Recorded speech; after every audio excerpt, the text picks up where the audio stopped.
Dairy. Dairy, milk. You know, milk, cheese, that stuff that they put in everything. They put over everything. Yogurt, ice cream. Let's think for a second what milk is, because I never thought about this. So, I never thought that cows have to be pregnant to produce milk. They have to either be pregnant or have had a child to produce milk, just like us. I thought, this is going to sound pretty silly, but some people might think the same thing. I thought cows just produced milk by themselves. I thought that's what they were here for. They just produced milk. No, there's a process. There is a process.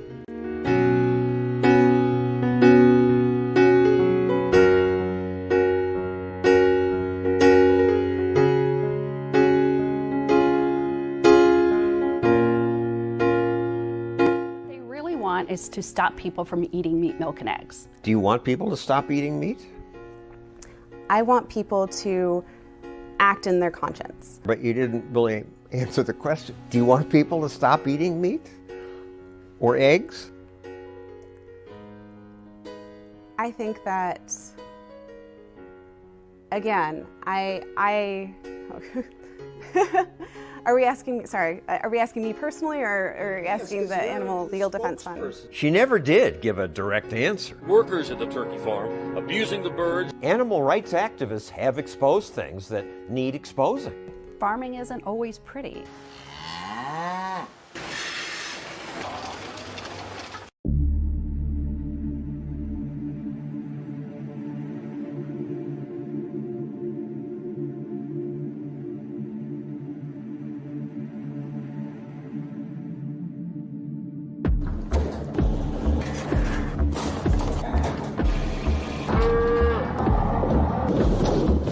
In our 10 years of being undercover, we have never seen such consistent, constant abuse to a newborn baby animal. Fair Oaks Farm is the largest dairy in the United States. They have created a joint venture with the Coca-Cola Corporation. The difference between Fair Oaks Farm's dairy adventure and the reality of the dairy industry is night and day. Everything is a lie.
Toyuqlar nə boyda olur? Buna bax. Bir toyuğa 400 qramı şapbulladır buradan bu tərəfə.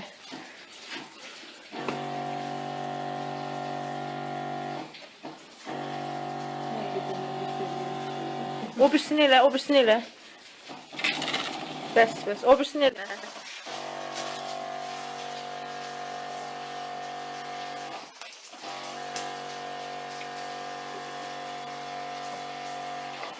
Buduna da vur baxın, bud nətər şişir.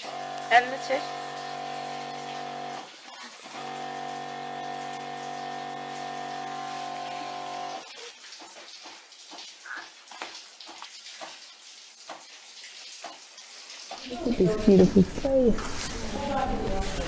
Okay, so behind us we have some rescued dairy calves, and these are the lucky ones, but tomorrow we're going to a dairy farm to see the ones that are still suffering and still enslaved. Okay, so we're just out the front of a dairy farm here in Israel. We're here to meet Tal Gilboa and her boyfriend, and we're going to do some documenting of the animals inside. So, how do we avoid it? Just put, I walk like this. Don't be with the camera always like this. Okay. Okay? This is where you're eating from. Yeah. It's disgusting.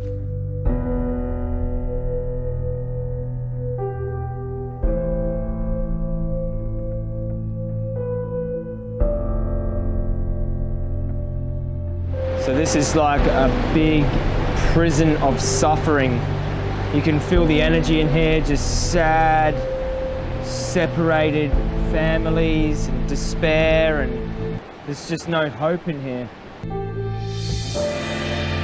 They look really sad, don't they? Like in there, you see they look like taking all their life, or squeeze them. Sucking the life out of them. Everything, they squeeze everything. From their soul, from their body. Their body, their emotion, their children, everything. Yeah, so the girl behind us, she's looking really thin, and like just what happens is they just suck all the nutrients out of them through the milk, suck the absolute life out of them to like a bony mess like this lady behind us. It's just, see the hip bones just protruding out there. And on the floor here is just their waste. Everybody's not okay. Yeah. They're very young. They're already sick and thin, and not feel good. Yeah. And they squeeze, like I told you before, they squeeze their life. Yeah. They squeeze everything from them. Yeah.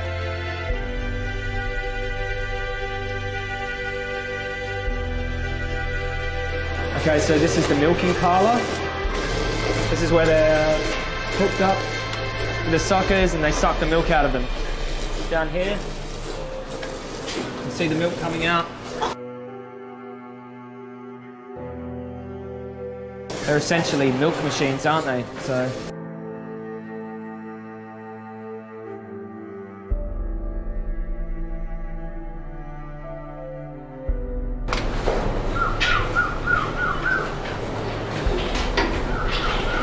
So as you can see, all of her legs, there's feces all over her. Feces all over her hooves, feces all over her legs, feces all under here, all feces. So, on the udder, there's also feces. And this is how you get feces in the milk, because there's feces all over the animals.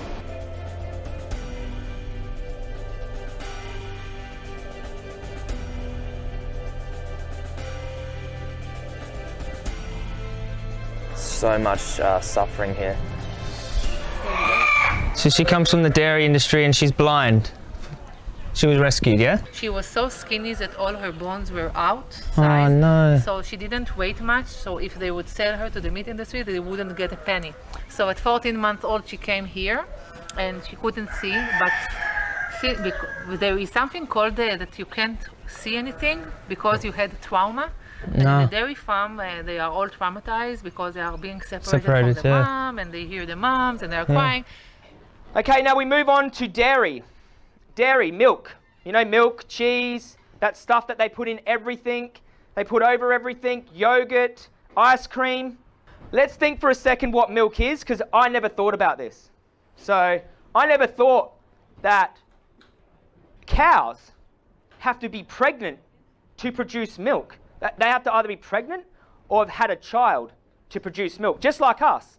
I thought, this is going to sound pretty silly, but some people might think the same thing. I thought cows just produced milk by themselves. I thought that's what they were here for. They just produced milk. No, there's a process. There is a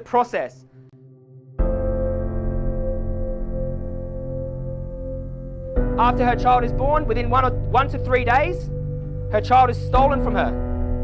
Across the board, every dairy farm. You take me right now to the most humane dairy farm in Israel. You think green grass, and they take all of their children off of these cows. All right, so in here we have the 2 calves here, and they've been taken from their mothers over here, put in this crate. They'll be wheeled out somewhere. They'll be taken to isolation, and they'll be separated. Over here you can hear the mothers bellowing out for their children.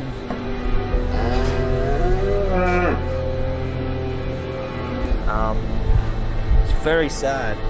Very sad. Look at their little faces.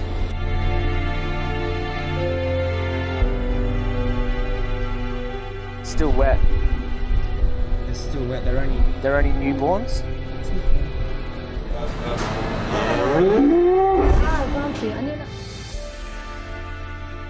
The cow will bellow out for days. It's called pining. They pine out for their child. And their children are only sometimes 50 meters away, very close. And they can hear each other screaming for each other.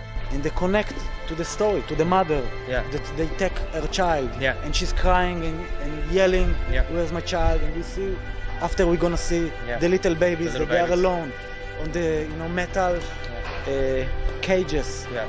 And a lot of them dies. Also, 10% in Israel dies on the cages, on the little babies. Wow. Because they don't have their mother milk. Yeah. They don't have the good care. Okay, so behind us here we have the solitary confinement for the baby calves, bobby calves that are taken from their mothers. They're all pining out. The mothers over there are pining for the babies are pining back for their mothers. Now, these little prison cells are so small that they can hardly turn around in there. So if you think of a prison, the cells, you can walk around, you can come down off the bunk, you can go to your toilet. These little calves, little babies, are in these little cages, small. They need their mother at this time. They're supposed to be suckling from their mother. And this is how they're treated, this is how they're kept. All dairy farms across the board, not just in Israel, all dairy farms take children away from mothers, just so we can take the milk that was meant for them. If you look at these little angels, they look like little puppy dogs, little scared, innocent eyes, kept in prisons so we can have a piece of cheese.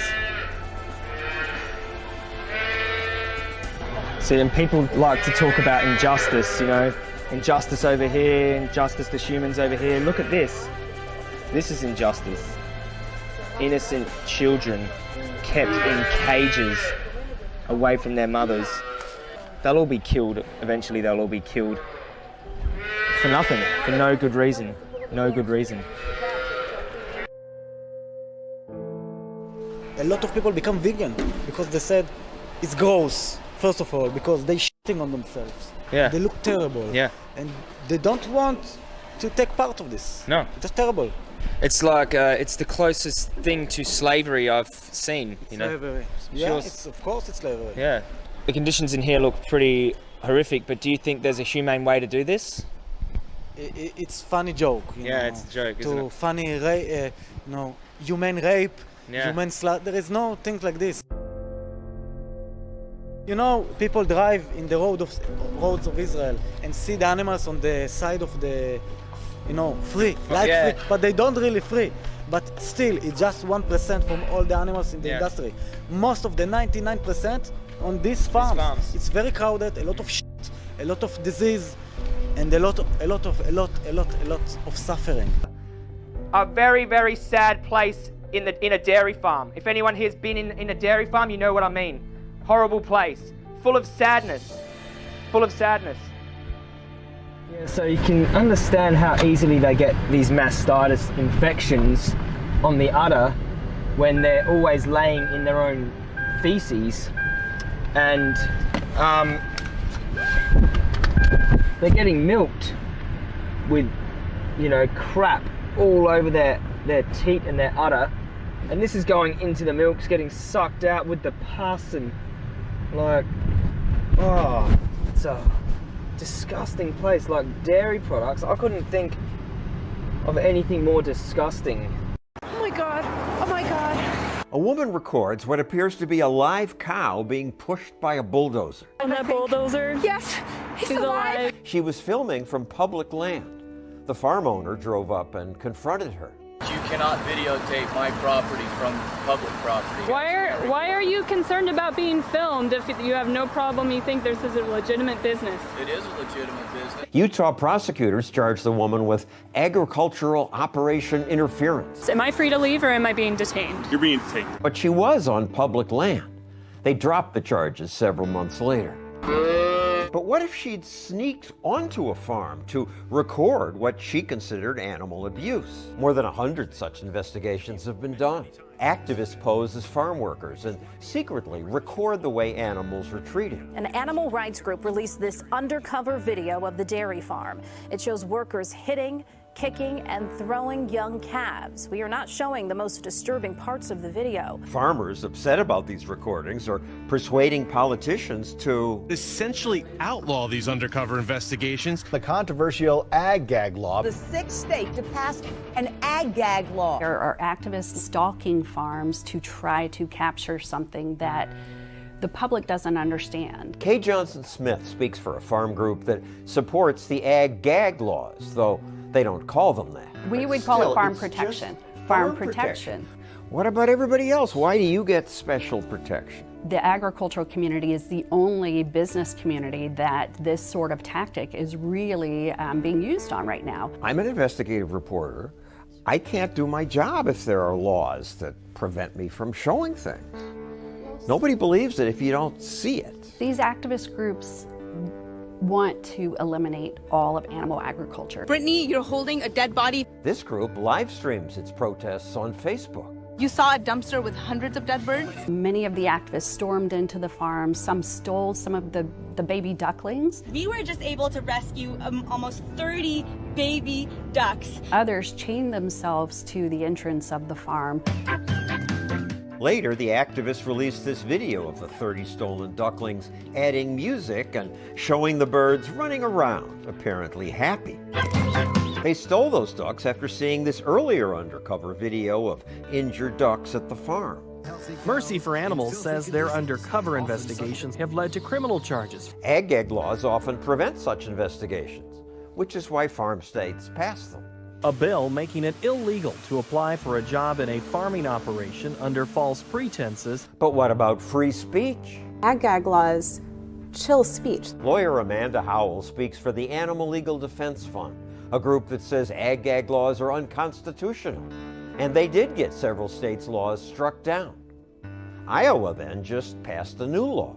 Ag Gag 2.0, a bipartisan bill trying again to stop people from lying to get onto farms. These groups are exposing issues that are happening. If they really cared about animals, they would stop it right then.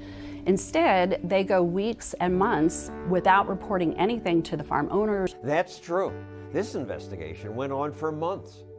Agricultural groups are now pushing laws that would force activists to report abuse quickly. Why don't they? They want to make their movie. They want to make their sensational video. It's because they care about the animals that they want to show that that's something that happens every day on these farms. Consistent, constant abuse. A company can say, this is a one-off. This is not just discrete actors. This is company policy. They say they don't want to just correct the abuse on that farm. They want to change all farming practices. What they really want is to stop people from eating meat, milk, and eggs. Do you want people to stop eating meat? I want people to act in their conscience. But you didn't really answer the question. Do you want people to stop eating meat or eggs? I think that, again, Are we asking me personally, or are you asking the Animal Legal Defense Fund? She never did give a direct answer. Workers at the turkey farm abusing the birds. Animal rights activists have exposed things that need exposing. Walmart now taking a stand when it comes to the treatment of farm-raised animals. How else would you have made these changes without sneaking into your farms? Well, that's to say that farmers can't be trusted, and I think that everyone... Apparently in the past, some could not. There are bad apples in every industry. However, I would say 99.9% of farmers in America, they do the right thing every single day. Farming isn't always pretty. People have some right to privacy, no? I think we should all be worried when corporations are supporting laws that impinge our right to free speech. We should worry. Whatever you think of the activists, and I have problems with many of them, government shouldn't pass special laws that prevent people from revealing what's true.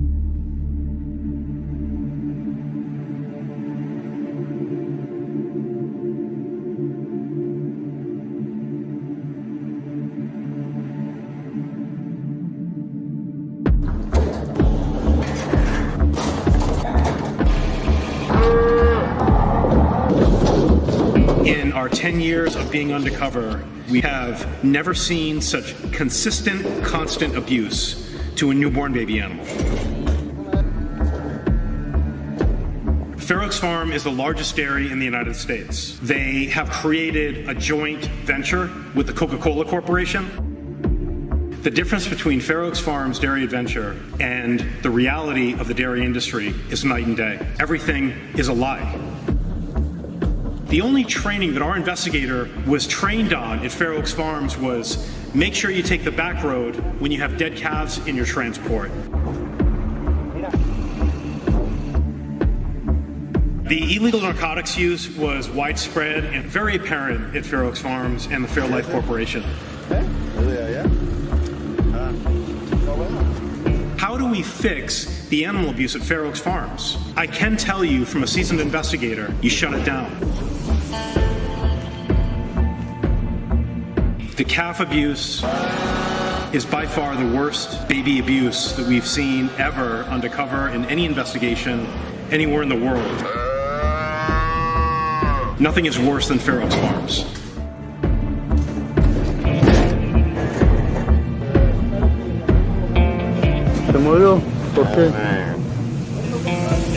This isn't one or two bad apples. This is everyone at Fair Oaks Farm that we had contact with. The newborn babies that are so incredibly brutalized, not once a day, not twice a day, all day long. The calves being ripped from their mother, entering the hutches, and being left in extreme temperatures, dying from those extreme temperatures.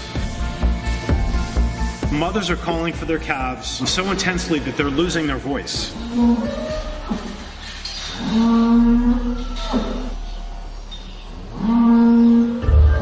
Fair Oaks Farms and the Fairlife Corporation have stated in writing that they do not send their calves to veal. Many, many times this has been put in writing, which is why the Animal Recovery Mission followed the male calf transports.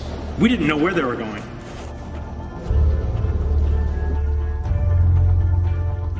Midwest veal.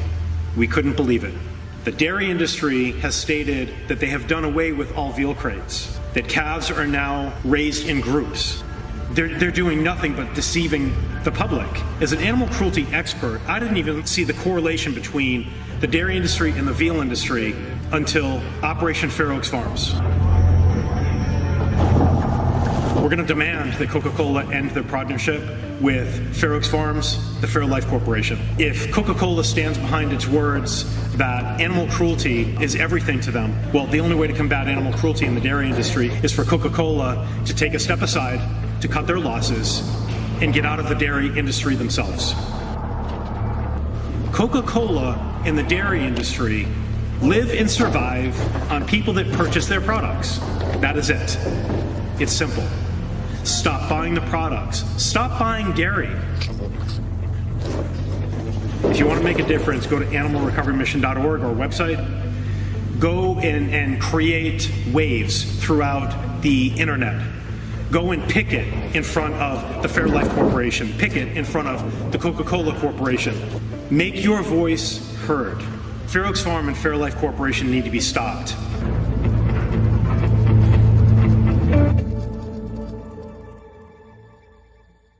Well, contrary to the message that we've been given from a very young age, cow's milk is not a guarantee of protection from bone fracture.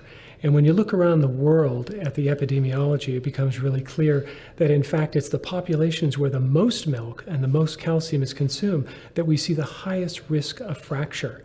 And in Whitewash, I explain in detail why that is, but also how we can change our risk and very specific lifestyle strategies that every one of us can take to reduce our risk and increase bone density and minimize the chance that we'll ever suffer a bone fracture in our life. I think for the average person it can be challenging initially to accept the idea that something they've taken for granted, that almost has taken a place of being sacred, in our culture, may not actually produce the results that they've been promised, meaning, protect them from bone fracture.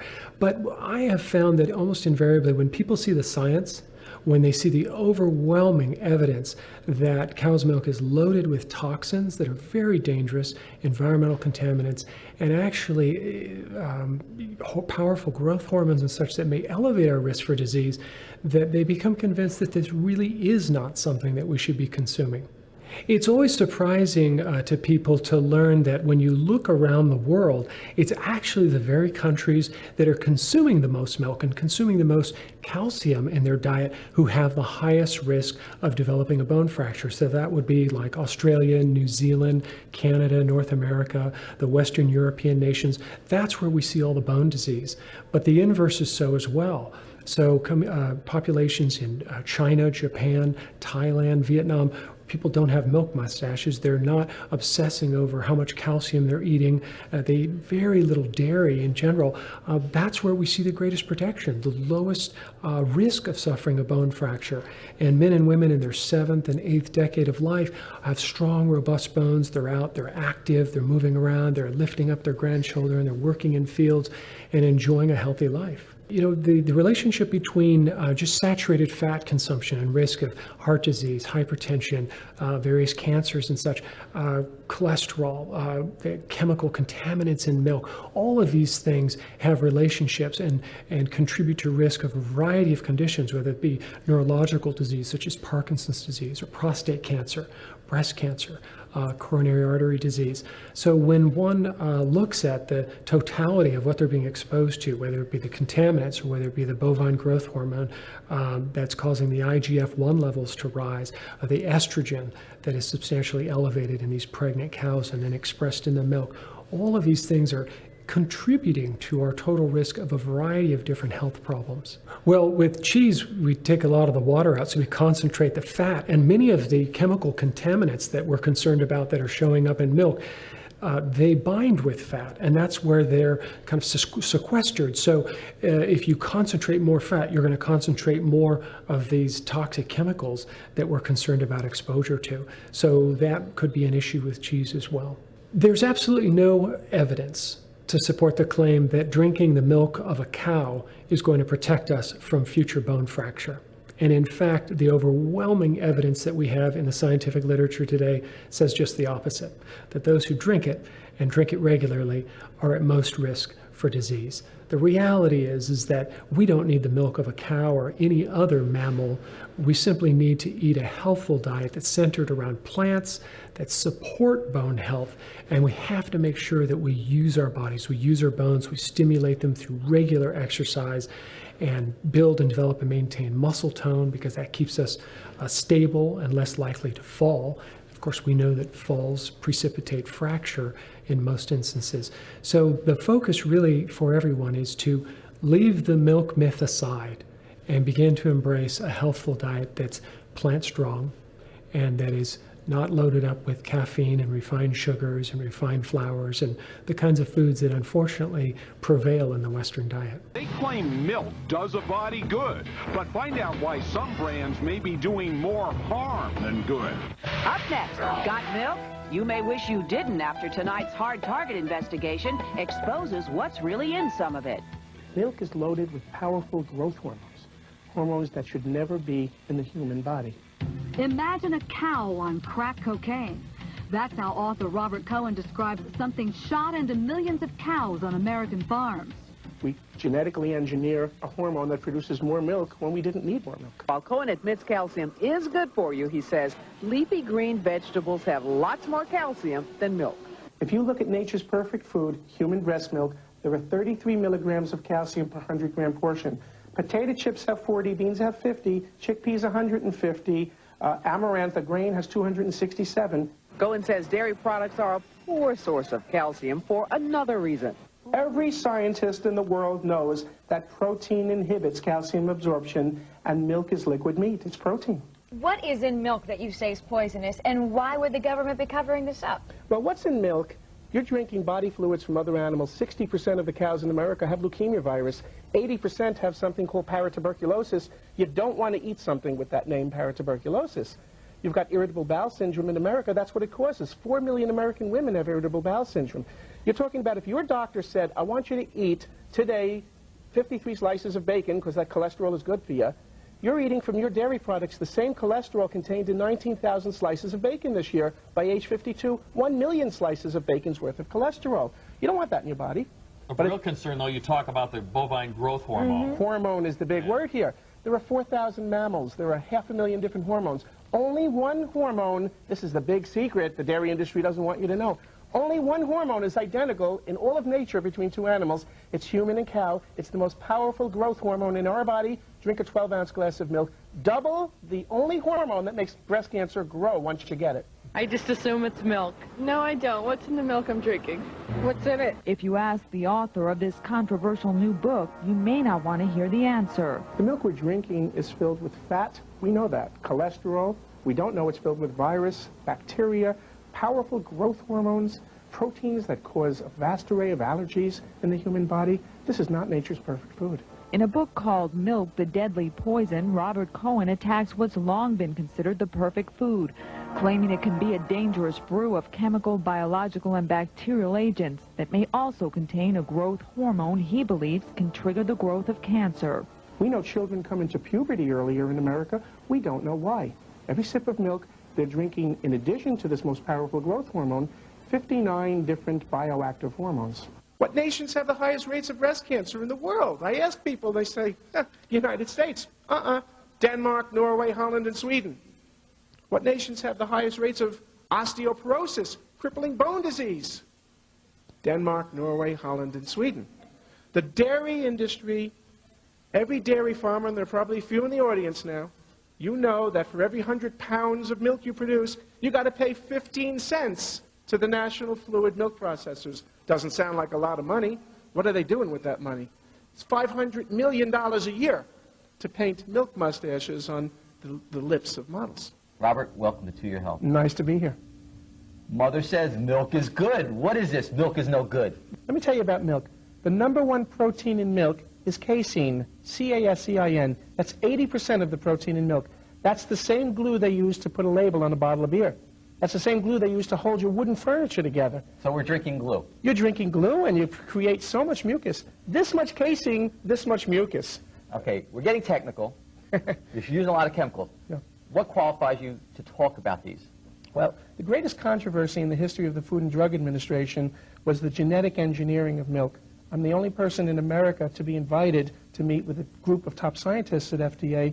I used to do research, $50 word, psychoneuroendocrinology, the study of brain and behavior, how hormones affect behavior.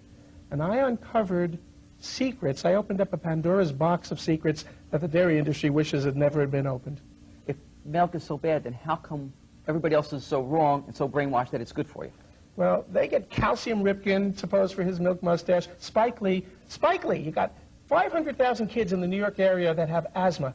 They're drinking this glue every day. Spike Lee, 95% of African Americans are lactose intolerant. How could he wear this milk mustache? This is a message. Money is spent by the dairy industry. If you're a doctor, you call their toll-free number, 800-WHY-MILK. They'll send you $200 worth of free information. You call my toll-free number, 888-NOT-MILK, you'll get the truth. We're getting the message out as one voice to America. Milk does not do the body good. So, got milk? No. Not milk. Between 1940 and 1971, the synthetic estrogen DES was prescribed to several million pregnant women with the promise that it would help prevent miscarriages. Problems were first highlighted in 1953 when it became clear that not only was DES ineffective, it might actually be harmful. However, a powerful and emotive advertising campaign ensured that its use continued until 1971, when it was found to cause cancer of the vagina in the daughters of the mothers who took it. DES was also used to stunt the growth of girls who were predicted to grow abnormally tall. As one pediatric textbook put it in 1968, excessive tallness in girls can be a handicap. It provides difficulty in purchase of smart clothes. The victim is ineligible for certain sought-after professional positions such as airline hostess, and poses problems in selecting suitable dancing partners. But most people don't know that the greatest usage of DES was by the livestock industry, improving feed conversion in cattle and chickens. Within a year of approval, it was fed to millions of farm animals, and although it was shown to be a human carcinogen in 1971, it was not until 1979 that all use of DES in the meat industry was banned. Now they just use different synthetic estrogen implants, but even now, decades after DES was banned, we're still seeing the effects, an elevation of birth defects even down into the third generation. Arsenic is another human carcinogen that was fed to chickens, this time by the billions. The arsenic ends up not only in the meat, as I talked about previously, but also in the feathers, which are fed back to the animals. See, a third of the bird is inedible. What do they do with billions of pounds of heads, bones, guts, and feathers? Fertilizer and animal feed. Feather meal is fed back to chickens, pigs, cows, sheep, and fish. Now, straight feathers are not particularly nutritious, so guts, heads, and feet may be added for a little extra protein, and manure added to the feed for minerals. The problem is that feather meal used as animal feed could contribute to additional arsenic exposure in persons who consume meat. This gave researchers an idea, though. By testing feather meal, they might be able to find out what else chickens are fed. Feather meal, a previously unrecognized route for re-entry into the food supply of multiple pharmaceuticals and personal care products. All samples tested positive for antibiotic-type drugs, between 2 to 10 different kinds in each sample, including fluoroquinolones, which have been banned for years. So either the poultry industry is illegally still using the stuff, or it's being used in some other animals fed to the chickens. Regardless, when the feather meal is fed back to the chickens, they are getting exposed to this drug, which is against the law to feed to chickens, creating a cycle of re-exposure to banned drugs. Then it just gets weirder. The feathers turned up with half a dozen other drugs: Prozac, antihistamine, fungicide, a sex hormone, and caffeine. Why doesn't the poultry industry just say no? Evidently, the antihistamines are to combat the respiratory problems from packing in so many tens of thousands into the confinement sheds, and the caffeine helps keep the chickens awake so that they eat more and grow faster. Most future medical professionals surveyed were insufficiently aware, in fact 2/3 had no clue, of the risks related to prolonged high dietary phosphate intake. And even if they knew it was a problem, they don't know which foods have had it added. 99% knew sugar was added to soda, but only 7% knew that phosphates were added. I bet even fewer would know they inject it into most packages of meat.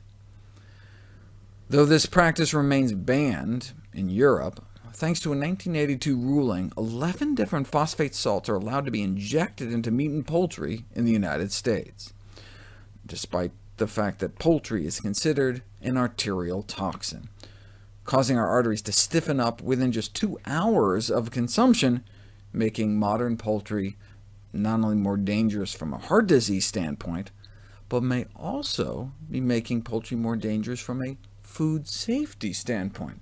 What are the effects of phosphate additives on the survival of our #1 cause of bacterial food poisoning, Campylobacter, in chicken exudates?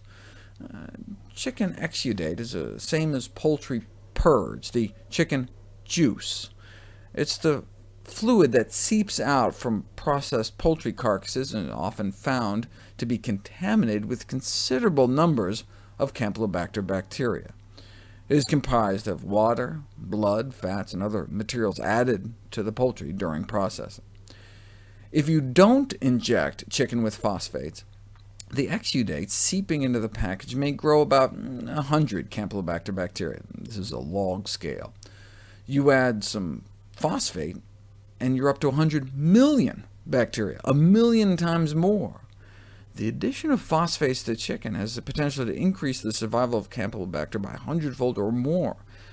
The infectious dose for Campylobacter has been shown to be as little as 500 organisms. How much might there be in chicken? 100,000 can be easily recovered from washes of whole chicken carcasses. So what does 1 million times more food poisoning bacteria mean for the risk to consumers? Well, even just 100-fold increase in these fecal matter bacteria can mean a 30-fold difference in the number of human outbreaks of Campylobacter, a foodborne disease that can leave people paralyzed. But hey, if the poultry industry doesn't add phosphates, how are they going to enhance the moisture absorbance, color, and flavor, and reduce product shrinkage? What are they eating in New York? I bet it's more than just Big Apples. You may remember me covering this study a few years ago, which showed that the primary source of flame-retardant chemicals in the American diet, with the exception of infants who get all the pollution straight from their moms, is meat, fish, dairy, and eggs. But which kind of meat is the worst? We didn't know until recently. We know that fish is the worst, and this was for halibut, which is actually one of the least contaminated. But in terms of other meats, second only to fish in terms of contamination, poultry, then pork, then beef. What's this one here, though, between chicken and fish? Turkey. So bottom line, you got white meat more contaminated with flame-retardant chemical pollutants than red, though the highest concentrations are actually found in dogs' and cats' food. What about polychlorinated naphthalenes? Until this study was published, information on the occurrence of these toxicologically significant industrial pollutants in food or on human exposure was sparse. PCNs are chlorinated polycyclic aromatic hydrocarbons, a potentially vast group of little-known environmental contaminants of human origin whose chemical structure can bestow a dioxin-like mode of toxic action. Say no more. Though banned in many countries, which aisle might we still find the most in the grocery store? The bread shelves? The dairy case? Would it be in the deli? The egg section? Fish counter? Or would it be in the produce department? The worst was fish, with the worst of the worst, farmed salmon, followed closely by organic salmon. Then comes poultry and eggs. Let's zoom in a bit here. Red meat has less, the worst being lamb. Then comes dairy, and at the bottom of the food chain, vegetables, fruit, and bread. So about 10 times less than meat, dairy, eggs, and about 100 times safer than fish, which gives us an idea of the route we may want to take through the supermarket.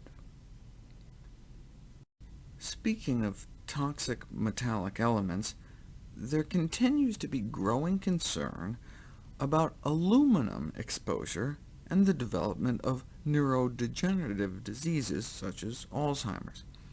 But how are we exposed to aluminum? This is how much we get cooking acidic foods like tomato sauce in an aluminum pot for an hour. Aluminum is also added to childhood vaccines as an immune irritant to improve efficacy, but it's come under fire from some parenting groups. This is how much you get smoking a pack of cigarettes and this is how much you get if you use aluminum-containing antiperspirants. But researchers just found a food item that blows these other sources away.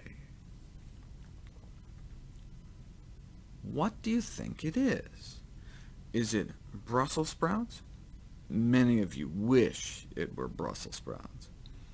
Cheese, chicken, eggs, fish, or shellfish. The highest natural levels of aluminum are found in shellfish, but the highest levels overall is in cheese. Why? Just like the poultry industry adds arsenic to chicken, the dairy industry adds aluminum to cheese, the #1 source of aluminum in the diet. Why would they do that? The aluminum salts produce a smooth, uniform film around each fat droplet to prevent something called fat bleeding, and to give the cheese a softer texture and desirable slicing properties. So if you're a parent worrying about the aluminum in vaccines, every grilled cheese sandwich you give to your kids is like injecting them with a dozen aluminum-containing vaccines. There have been dozens of these risk-benefit analyses lately, looking at the nutrient and contaminant trade-offs for fish. Now, fish consumption provides nutrients, but all fish also provides methylmercury, a known neurotoxin. The more fish we eat, the more omega-3s we get, but the more fish we eat, the more mercury we get too. Mercury is a cardiac toxin as well, so while fish omega-3s are decreasing our risk of a heart attack, the mercury in that same fish is increasing our risk of having a heart attack. So studies like this look through the various species. Salmon has less mercury than tuna, but tuna has less dioxin. As I mentioned last year, the only truly healthy fish in the world would be one made out of dark green leafy veggies. Once upon a time, routine childhood vaccinations used a mercury-containing preservative called thimerosal. I was always surprised by parents who fed their kids tuna, yet didn't want vaccinations because they didn't want to expose their children to mercury. Well, eating a single serving of tuna, which is about half a can, is equivalent to getting injected with how many thimerosal-containing vaccines? 100. A single serving of canned tuna. Sure, dietary exposure to mercury may harm child development, but if we cut down on fish, the argument goes, we may get fewer omega-3s. So these researchers get out their calculators, and in a city about the size of New York, if pregnant mothers ate lots of fish, because omega-3s like DHA are so beneficial to brain development, we would expect to see an improvement in 209,000 years of children's lives, what are called quality-adjusted life years. But at the same time, the mercury in that very same fish would damage 203,000 of children's life years. So, they do the math, it comes out positive by a hair, and we hear on the news such and such medical authority says the benefits outweigh the risks, eat fish. Now, of course, this does not take into account the dioxins and PCBs, which tip the scale the other way, but more importantly, why accept any risk at all? By getting DHA from plant sources, we can get all the benefit with none of the risks, all the benefit without the hundreds of thousands of life years of brain damage. This isn't unlike the dairy and calcium thing. Every time they come out with yet another study linking dairy consumption with something bad, cancer, Parkinson's, they get out of saying, stop drinking milk, by ending the article with something like, but one has to balance the risk of cancer, diabetes, or whatever, with the risk of not getting enough calcium. as if the only source of calcium on the planet were dairy. Where do you think the cows get it from in the first place? Plants. And the same thing with omega-3s like DHA. Where do you think the fish get it from? Plants. And we can too. Tiny little plants called golden algae. In my video treating kidney failure through diet, I profiled research suggesting that the use of plant-based diets may be helpful for patients with kidney failure, because control of dietary phosphorus intake is the linchpin in the successful control of a leading cause of disease and death in kidney failure patients, too much phosphorus in the blood. But now we're beginning to realize that absorbing too much phosphorus isn't good for anyone. Having high levels in our blood has been found to be an independent predictor of heart attacks and mortality in the general population, increasing the risk of not only kidney failure, but heart failure, heart attacks, coronary death, and overall death. Higher phosphate levels associated with a significantly shorter lifespan. Dietary intake of phosphate is an important matter not just for persons with kidney disease, but for everybody. It's thought to cause damage to blood vessels and accelerate the aging process, even potentially hurting our bones, contributing to osteoporosis by disrupting hormonal regulation. The estimated average requirement of phosphorus is less than 600 a day, but the estimated average intake is nearly twice that in the United States. How do we stay away from the stuff? Well, if you look at nutrient tables, it looks like many plant foods have as much phosphorus as many animal foods. So why are plant-based diets so effective in treating kidney failure patients? Because most of the phosphorus in plant foods is found in the form of phytic acid, which we don't digest, so the bioavailability of plant phosphates is usually less than 50%.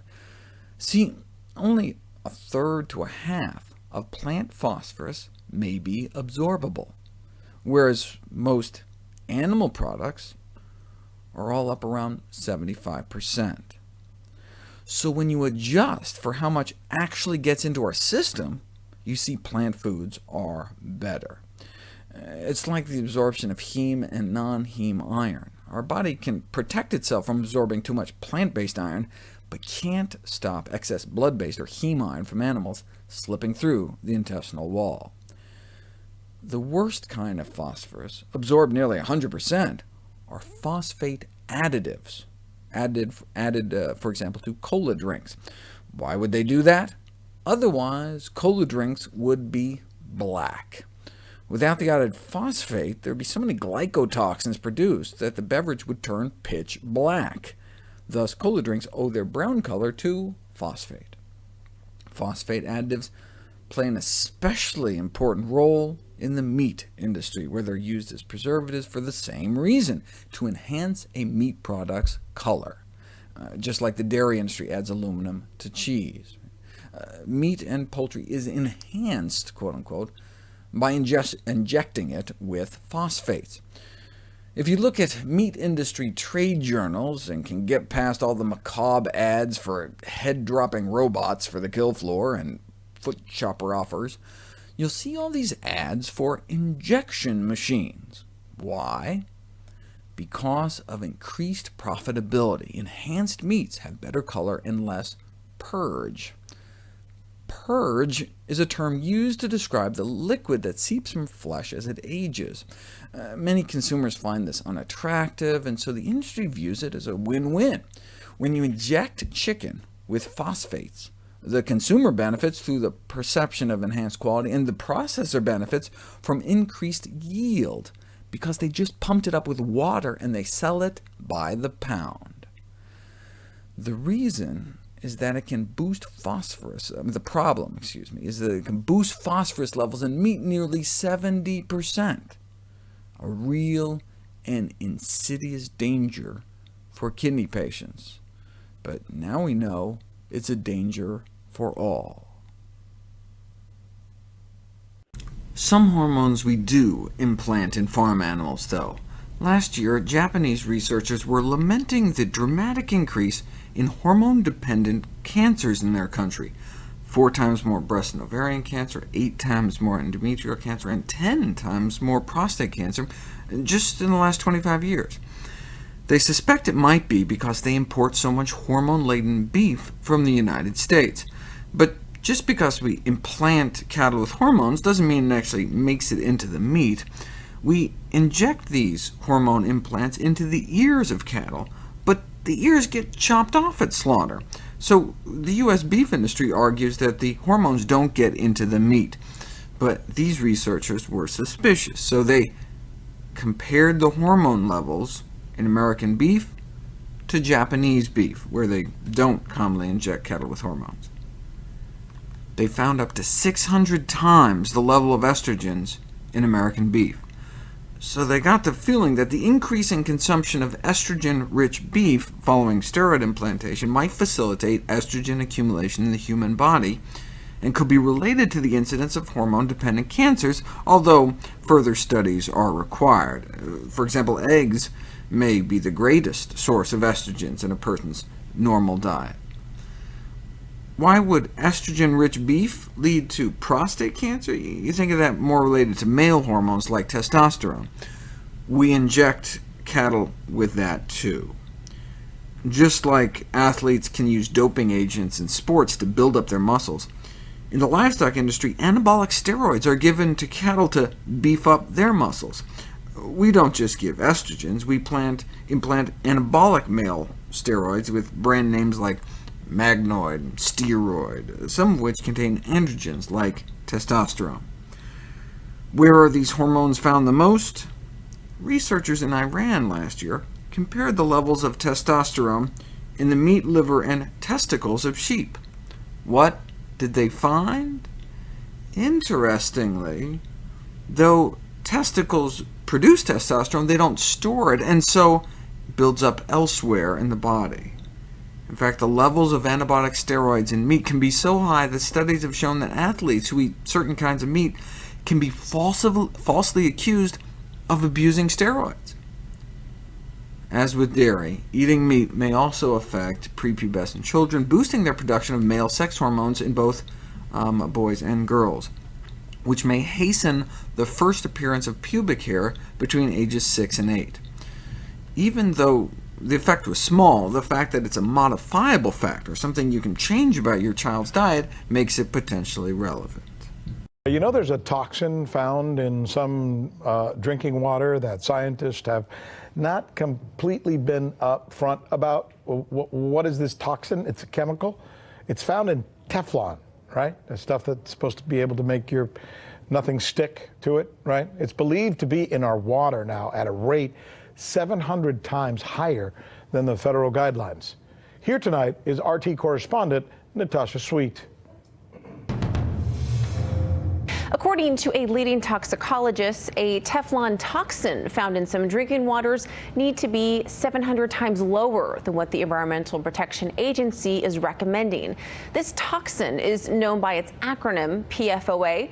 The manufactured chemical makes it into our drinking water and some foods because it's used in stain-resistant carpets, fabrics, nonstick cookware, and other products. The new data suggests the threshold for PFOA in drinking water should be as low as 0.1 parts per trillion.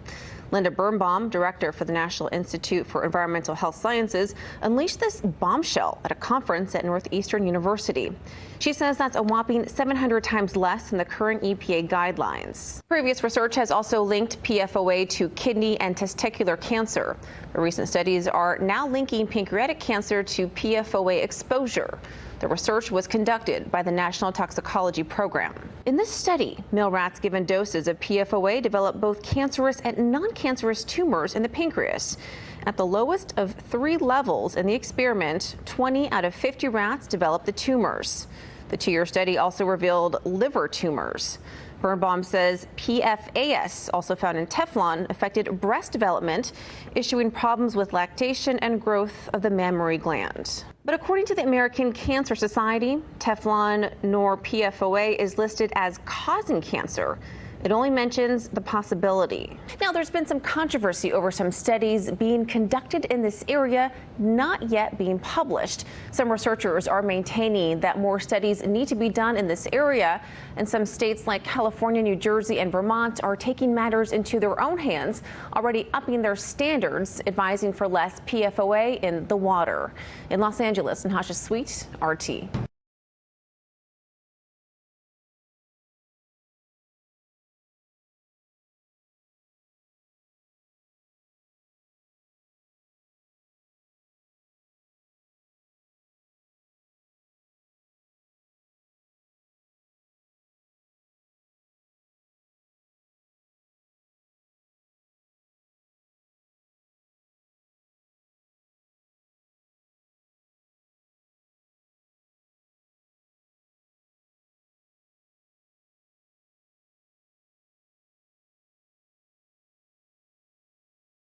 Welcome back to the news on RT America. Well, a decade ago, chemical giant DuPont found itself on the receiving end of a class action lawsuit in West Virginia concerning one of the chemicals it produced, C8.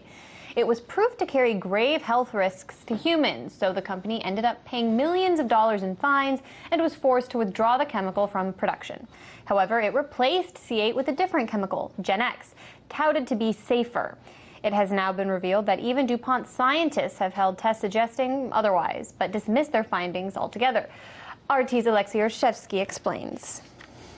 In 2009, having lost a massive class action lawsuit in West Virginia, the DuPont Chemical Company introduced a substitute for the much maligned PFOA's chemicals. Also known as C8, a key ingredient in Teflon, the PFOAs were proved to cause a number of health hazards, including cancer. The new chemical, called Gen X, was touted to have a more favorable toxicological profile than its predecessor.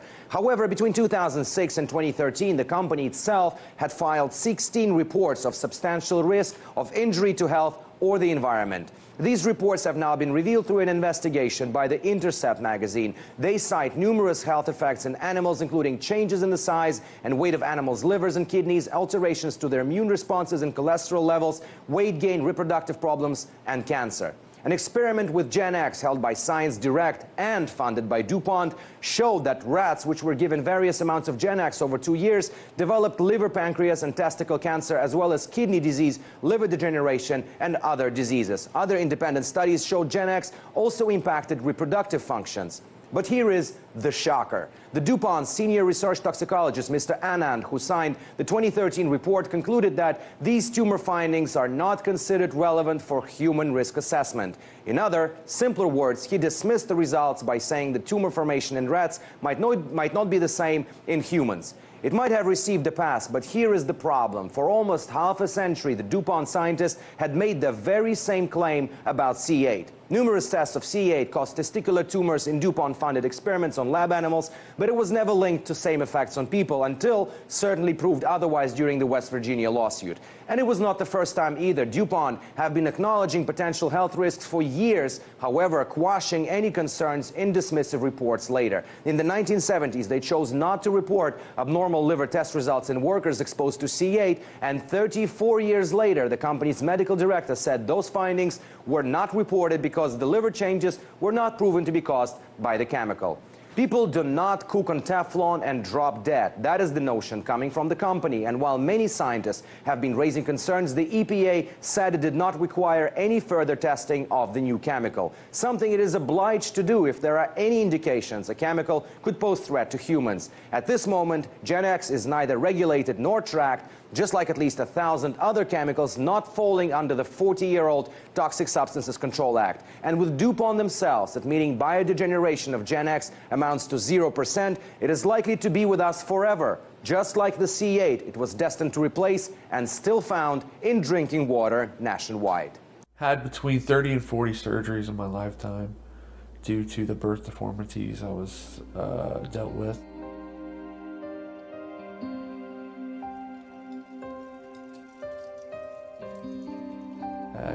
A keyhole pupil, serrated eyelid, and I was only born with one nostril.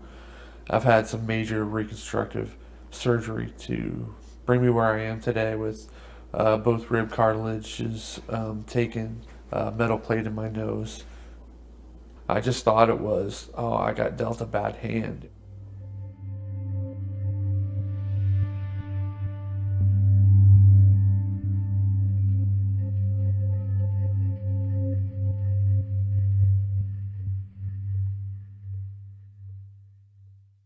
It really just kind of blew my mind and had me in shock for a while. And I got out of that. I grew up as a teenager, have a lovely wife, and my battle changed to, well, I pass this on to my children, because I know the battles that I face, and I would never, ever want to put that knowingly on anyone. I would say I am angry and frustrated. I'm shocked that this great company that is held in such high regard by cities and a nation almost, I mean, around the world maybe, that it's not a priority for them. It's not a priority to get this right and make it right.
Injection लगाने से कद्दू बड़ा हो जाएगा। अच्छा, कद्दू बहुत छोटा है, कद्दू है? कद्दू है। अच्छा, बैगन लग रहा है? नहीं, कद्दू है। अच्छा, इंजेक्शन लगाने से ये कद्दू 24 घंटे में करीब करीब 2 किलो का 2.5 किलो का हो जाएगा। 24 घंटे में 2.5 किलो का हो जाएगा? और क्या, बहुत जल्दी बढ़ता है। और वैसे कितने दिन में होता है भैया? वो इधर तो 1 हफ्ता लगेगा। अच्छा, फिर 1 हफ्ता लगता है? क्यों लगाते हैं इंजेक्शन ये सब सब्जियों में? इसलिए कि पैदावार बढ़ाने की वजह से, क्योंकि फसल में कमी ना वो कमजोर ना होने पावे। अच्छा। और फसल जल्दी तैयार हो। तो आप लोगों को ये नहीं पता है कि ये जो काम है ये ठीक नहीं है, सही नहीं है? मालूम तो है, बल्कि मजबूरी बस करना पड़ता है। तो क्यों ऐसा करते हैं? आपको पता नहीं कि खतरनाक है ये, लोगों की जान से है तो खतरनाक, पैदावार कम पड़ती, लागत ज़्यादा लगती है। तो ये आप क्या कितने इंजेक्शन का उपयोग करते हैं? करीब करीब 70-75 इंजेक्शन का यूज करते हैं। अच्छा, तो कैसे आप ही लगाते हैं कि और भी गांव में सब यूज़ कर रहे हैं? ज़्यादातर लोग लगाते हैं गांव में। अच्छा, क्यों, मतलब क्यों लगा रहे हैं आप लोग ये? क्योंकि उपज जल्दी तैयार हो, फसल जल्दी तैयार हो।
எது கோவக்காய் எதுக்கு கேடு?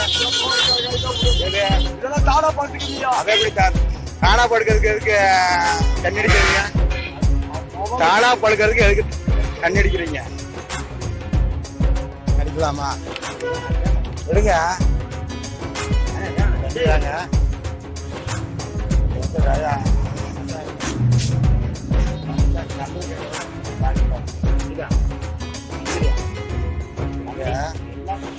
அரக்குறிச்சியிலிருந்து வர்றாங்க. அரக்குறிச்சியிலிருந்து எல்லாத்துக்கும் என்ன பண்ணிட்டு இருக்காங்க?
I want to talk to you today about bisphenol A. It's an organic compound with a chemical formula. Belongs to the group of diphenylmethane derivatives, and BPA is used to make certain plastics and epoxy resins. It has been in the commercial use since 1957. BPA-based plastic is clear and tough. They use this in water bottles, baby bottles, plastic liners inside of cans that we get our food from. We have been being poisoned by this stuff since 1957. This is some bad stuff, people. Some bad stuff. BPA exhibits hormone-like properties that raise concerns about its suitability in consumer products and food containers. You think? Since 2008, several governments have questioned its safety. Yeah, several governments have also banned this product from being used. Our parents and grandparents knew what they were talking about when they used glass to can things with. This stuff makes cancer cells grow rapidly. Like I say, it is a female not growth hormone, but a sex hormone. And we've all been ingesting this stuff since 1957. Can you say that this could probably be a cause of a lot of the problems people are having? And this just blows me away. This makes me sick. Neurological issues. Disruption of the dopaminergic system. Thyroid function, cancer research, breast cancer, neuroblastoma, prostate development, and cancer. I mean, come on. Guys, we've been really screwed over big time by these evil, wicked people in the industrial thing. I mean, this is messed up. Sexual difficulties. A 2009 study of Chinese workers in BPA factories found that workers were 4 times more likely to report erectile dysfunction. Yeah, that's why Viagra is so frickin' popular right now. People can't get it up because they've been poisoned since 1957. Human exposure sources. I mean, this is just insane. Fetal and early childhood exposure. Yeah, we have kids that are 6 years old who don't think that they should be a boy. They want to be a girl. Or don't think that they should be a girl. They want to be a boy. I mean, you think this could have something to do with it? Y'all, we've been being poisoned, and when you put it in the microwave and nuke it, it leaches more into your stuff. I'm going to put links down here to this, and links to some other things, so you can study it. Yeah. Denmark passed a resolution to ban this stuff in baby bottles.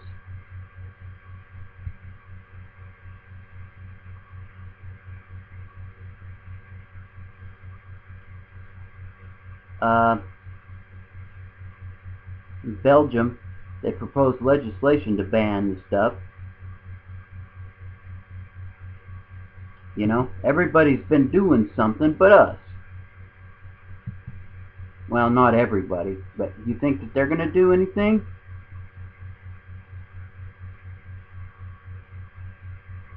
Organizations such as the American Chemistry Council have lobbied to make BPA federally recognized as a safe product. Huh. That's in the United States. We're backwards from the world, people. Can you believe this? I mean, this is just insane. This is bad. And we've been getting it since we were babies from the bottle. Our mothers knew. They didn't know what they was doing when they was heating up that baby bottle on the stove, leaching that stuff into the milk we drank, into the foods we eat. This one guy did a study, and then within 24 hours, the levels in the pure water that he put in the cans had gone to high levels. I'm going to put that video down here too, a link to it. But, you know, we got to stop all this crap. We're dying, we're getting sick, new diseases popping up all the time. They're killing us. They are killing us. We all know that they want to kill us anyways. There's too many people on the earth, right? Even though there's hundreds and thousands of square miles of nothing in the mid-United States. Nothing. People could live there, no problem. They've just said, we've got to get control of this world, people. They're killing us. They're eliminating us as fast as they can. There's a few other things here. But that's it. Nice, huh? Hope everybody's doing well. God bless, good luck to us all. This is Chatty at 1. Buy all the ammo you can, if, where, when, and how you can. Never give up your guns, because your rights go right along with them. The rights we still have left, that is.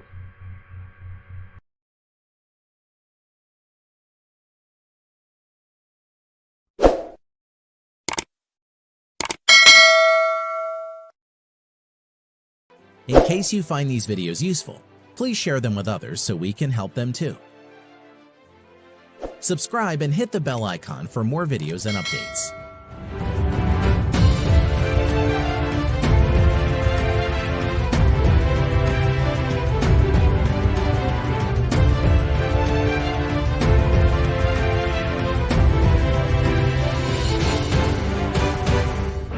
Thank you very much for watching. See you next time. Peace.